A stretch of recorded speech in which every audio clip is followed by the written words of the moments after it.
Part 4. On the islands of New Day, 20 years after the post-apocalypse, after the alien devastation, on the Hawaiian Islands, on Pahoa, now Unoda, a new government is formed.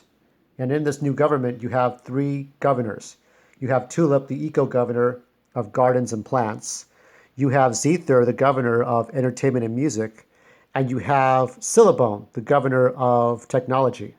And it is Sillabone that the next story we're going to focus on. So this section here, this is autumn time or fall 2033. So this is a few months before the first contact with three aliens from another planet, the same species as Zetro. Sillabone is a robot bulldog. He's made up of Gojito, which is an ironwood. So it's wood, but it's iron. I wanted to make him more Hawaiian looking, more native to the palm trees and the nature, and just make him blend in rather than look robotic. So I have him redesigned here. He's got a helicopter and stuff. So he has an AI that he speaks to. It's a male bulldog. And in this one here, so the green text here, this robot text, this is his AI, which is probably a female. It describes what the dog looks like. So he's in front of the Grim Zetro courtyard near the Doomed to Repeat Museum. They have Trickery Treaty Day, which is an evolved version of Halloween. And the idea is for kids and adults to dress up as the thing they fear the most. So if, let's say, a female dressed up as her rapist, or if a child dressed up as a predator, but I try to not go that far and just kind of choose obvious ones like the Boogeyman or Frankenstein, but dressing up as the thing you are scared of the most, confronting your fears. So Sillabone is not dressed up, of course. He's still a robot bulldog doing his own thing, but the kids talk to him, and so he's having conversation back and forth, and so he's got duties to do. So there's a Chicory Treaty festival in preparation. The children are getting ready. So he's going to go and survey. Sillabone has some work to do instead. He's going to go survey volcano procedures. So his voice sounds like, do, worky, worky, vroom. So he kind of has this sort of Mel Blanc kind of robot kind of voice. And he's very childish. He's like R2-D2, but because he can speak, but I wrote him so that Sillabone doesn't talk too much. He doesn't have this aware of intelligence. Here's another picture of Sillabone, a little different version with more details. So they're looking over Mount Kilauea and scanning the environment, looking for. So there's fire engine choppers that look like fire engines, but with helicopter propellers instead of wheels. There's level 1 precaution observation procedures for the next 7 days. They're checking for sulfur and toxic gases. Let's see, water hoses. So they're just looking over everything. Frito the jerboa. So originally he was a chinchilla, but Frito was originally peekaboo, but he's instead of a chinchilla, he's a jerboa, which is kind of a dangerous rodent to be around, can have a deadly bite. And he's in a giant orange machine with other jerboas. So it's a team of jerboas with some intelligence to help with the volcano evacuation procedures and analyzing the eruptions and stuff like that around Mount Kilauea. So he's going to have Frito follow him to the museum. He's got to go over the Doomed to Repeat Museum. So here we see all the jerboas, Frito and his jerboa army, and he's gonna turn into a helicopter, as you see here. This is Sillabone in helicopter mode, and so he's gonna go over the museum. The museum was created to show like the evils of America. So if you think of Hitler, if you think of Attila the Hun, if you think of um, Captain Hook, I'm sorry, Captain Cook. I'm sorry, not the real, not Captain Hook.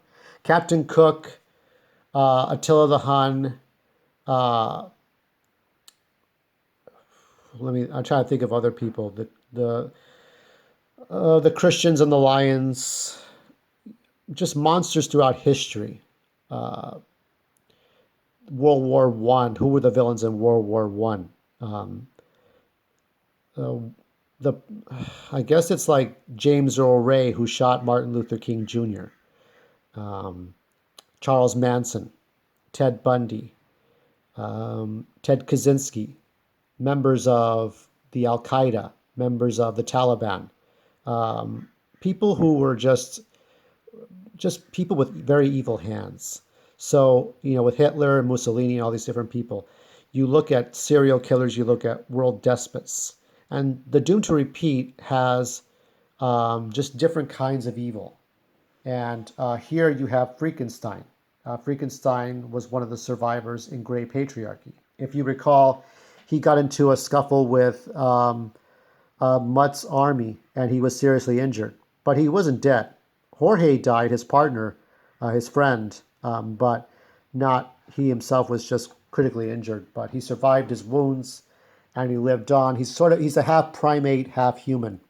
Um, Talks like this in kind of a guttural voice. Everybody has a strange character voice. Syllabone has a robot voice, and Frankenstein has a grim voice.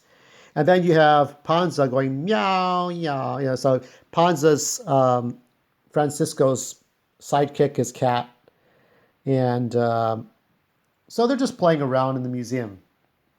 So there's different things. There's different points in life. There's World War One, World War Two. Let me see the other ones here. We got World War One, World War Two. I'm trying to remember all the different eras that we have here. Okay, so here we go. So World War II gallery, World War One gallery, the Civil War, the fall of Rome, the Spanish Inquisition. So Hernan Cortez is another asshole that would be in the Doom to Repeat. Leader assassinations like JFK, Martin Luther King, school shootings, street gangs, and rappers, world terrorism by religion, and the devastation era. So we go back to the first book, and we show King Zetralok, the alien that devastated the world. And we show different aspects. Because this is a trilogy, and because you're seeing the five characters in some respect, we go back to the Devastators. We go back to Grim Planet, Jerry the Reaper, who devastated the world. And we go back to all these people. So they're given nicknames: Violet the Vixen, Jesus the Junkie, Richo the Judas.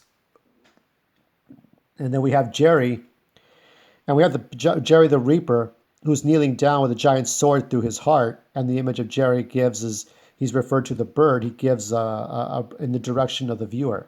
So he's flipping off the person who's looking at him as a statue, but he is already dead. And Jerry, there's Zetralok, the giant mechanical orb the size of a fort beside him, King Zetro. So this is the biggest one because this created the apocalypse. And what is he doing here? Oh yeah, he opens out a flame to warn Frito not to touch the exhibits. So he's got a flamethrower inside his mouth. So this is in the first story in the first season with Tulip. We see Tulip interact with different girls. So it's a girl's story. And then in the summertime, we have Zether, a boy, interact with different boys. This one's about different creatures. So Syllabone is a robot bulldog, and then he interacts with Frankenstein, who's half primate, half human, and Jerboa rodents, and a cat. So I wanted to have different perspectives. Reese Moon is Frankenstein's real name. Now here's an interesting dialogue. Frankenstein talks about, life as we know it. We started as primitives, fighting our way through thousands of. I'm not going to do the voice. Thousands of years of evolution, hunters, farmers, guardians, kings, queens, systems, laws based on one man's perspective is to misrepresent all. Empires are overthrown, democracies are compromised at best. I was the product of a human female and a rare albino primate in the Antarctic. I was an outcast. So he goes on about life and humanity, life as we know it, death. Do those concepts have some meaning in your everyday programming? So Syllabone's AI talks to him, and then he says, my life is simple. Rai Sensei programs me from Great Patriarchy. I walk, I talk, I bark, I fly, I drive, I float. I get upgrades, I do my rounds. I get magnet fleas. Magnet fleas are these little chunks of magnets that are around, probably from the volcano from Mount Kilauea or in the air around Hawaii. So these magnet fleas stick to his body. I wanted to have, because he was a dog, I wanted him to have a flea problem, but he's not a real dog. So magnets tend to be death to electronic devices. So I have these little bits of magnet chunks called fleas, and they just stick to his body, and he has to like a vibrator, like shake them off. So I do my duties, I go to sleep, the end. So he doesn't, his life is very simple. And now he's done, his first task was to go and survey the volcano, then go to the museum. Now he's got to go to the Magnet Igloo. And we go to the Magnet Igloo building, which is the central for all government to happen. Tulip and Syllabone have a relationship. So they're rapport, I guess the word. It's very simple. It's very cute. She sees him as a dog. She doesn't see him as a person in a dog suit. She sees him as a robot dog, and a dog with not too much intelligence. Intelligence enough to do things that no human can do with technology, but its mind is like a child. Its mind is like a 10-year-old. It may do helicopter spins, and it may plug itself into the island's power. It may do computer programming and downloading and uploading and recording and the basic things a computer can do, but its AI is like that of a child. So between Tulip and Syllabone, it's like she has more sense than he does, and that's the advantage she has over him. Is that I correct you and you act like a brat. So I wanted Syllabone to be like a brat. So he eats Penn's 40, like Pennzoil, Penn's 40 capsules as a morning snack. So, he needs your batteries are running a snail. This is another like new phrase. Are your batteries running a snail? We got to get a move on. So, his batteries are low. He's eating 40 pens, like Scooby snacks. Okay. He's making noise naturally because he's a machine. He would make that noise. You're a robot. You don't burp. Yeah. Blah. His favorite phrase is blah. He sticks his tongue out. Let me see if I have it. That's his tongue. So he sticks his tongue out whenever he's like, whatever, just, it's a very bratty, immature way of behaving. But I wanted Syllabone to have that. Hey, Rusty Mutt. So this is the relationship between Zether, Syllabone, and Tulip is very much like Wendy, Marvin, and Wonder Dog. Scooby, Shaggy, and maybe Daphne, or I don't know, something like that. So it's very much a Scooby-Doo, Hanna-Barbera, young kids with one-liners, but very, very sweet kids, very innocent, but always doing some weird stuff. And I wanted them to be the complete opposite of what Jerry was. So that was the idea. And the ending made it all worth it. So, they're having banter back and forth. They go into council and they talk about what they want to do as far as updating the New Day Charter and New Day rules, Nation United, uniting diversity among equals. So they have a no-season greenhouse they want to do where all kinds of fruits, peaches, strawberries, pumpkins can grow all year without just being on the season. They have to try to find a way to do this. So it's trying to create an artificial environment so that if you wanted peaches in the springtime or winter time or fall or summertime, you could get peaches. Or if you wanted guayabas in summertime, you could have guayabas. So it's just like, it was just trying to come up with new ways of doing things. Um, so Tulip is talking and Zether's talking. Trickery Treaty Day. Zether's in charge of Trickery Treaty Day. Ultimately, just make sure that the parade is working. Missy. I don't know. This is more Haitian Creole. They're talking about more about Trickery Treaty Day. Um, here. I introduce a character named Dynamo. Now, Dynamo, I don't have a drawing of him, but if you take the colors bright green, sky blue, and neon orange, and Dynamo is this guy in a suit that he's literally like a light up Christmas parade ball that turns into different shapes. He's part human, part android unit, and covered in black felt and three color lights, and he does all kinds of weird acrobatic tricks and contortionist tricks. So he does magic tricks. So I came up with just characters based on movement, color, shape, sounds, feeling, rather than just photogenic people or whatever.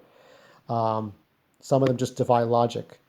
Sandgreg, the acting governor of law enforcement, is having trouble with training and trying to figure out weapons and which weapons should be used for excessive force or not excessive force. So what they're trying to, he wants to borrow Syllabone to help out for some of their duties for a temporary amount of time. So the council meeting ends with Syllabone's inner AI speaking for it, so probably a female voice, and talking about how they're going to make a plant using a power plant without nuclear power and using the power of the lava inside Mount Kilauea to channel that lava into productive energy to power the whole island.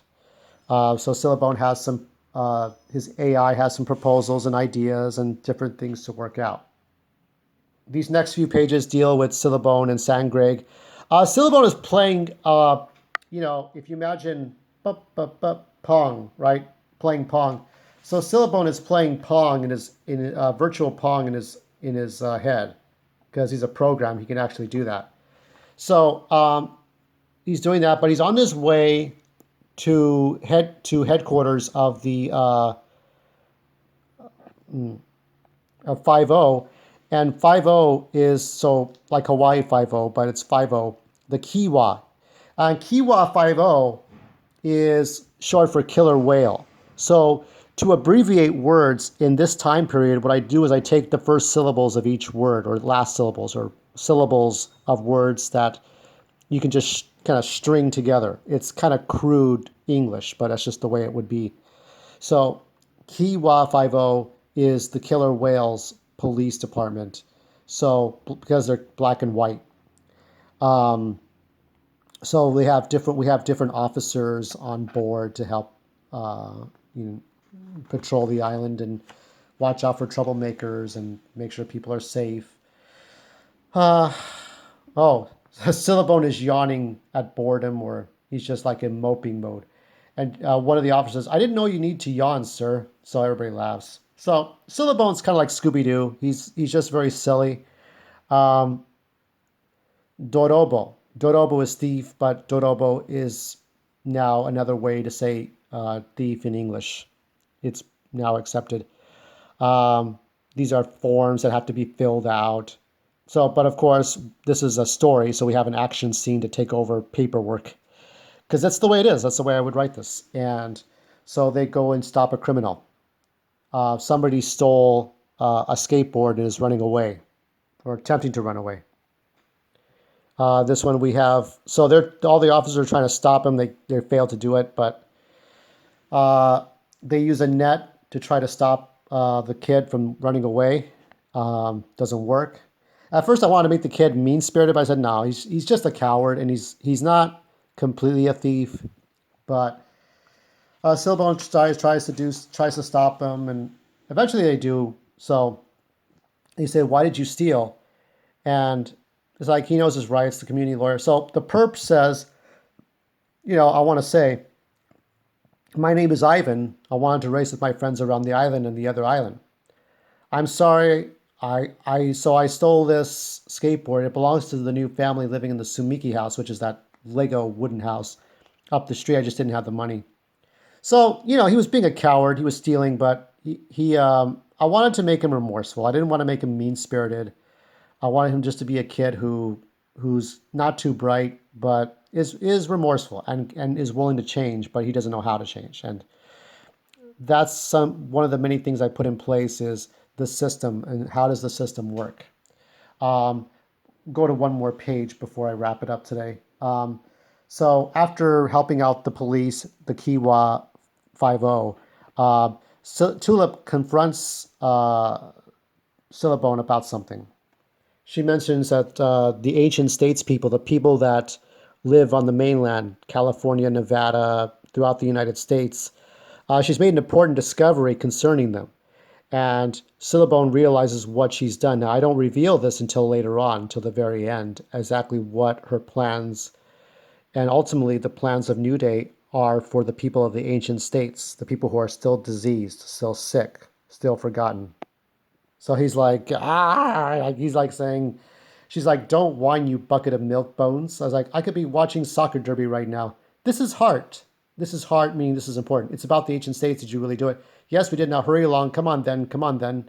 Afterwards, I'll get you a bath and an armadillo wax polish. Blah, blah. Come on. So this is the relationship they have. She's kind of, it's like Daphne talking down to Scooby Doo. It's a very cute. It's like a Hanna-Barbera, Wendy and Wonder Dog, kind of thing. If you think of Wendy, Marvin, and Wonder Dog from Super Friends, this is the kind of thing I had in mind. So tomorrow I'll cover the rest of Silabone's story, and then we'll start going into Kaleido's story. And then Wednesday I end the whole thing.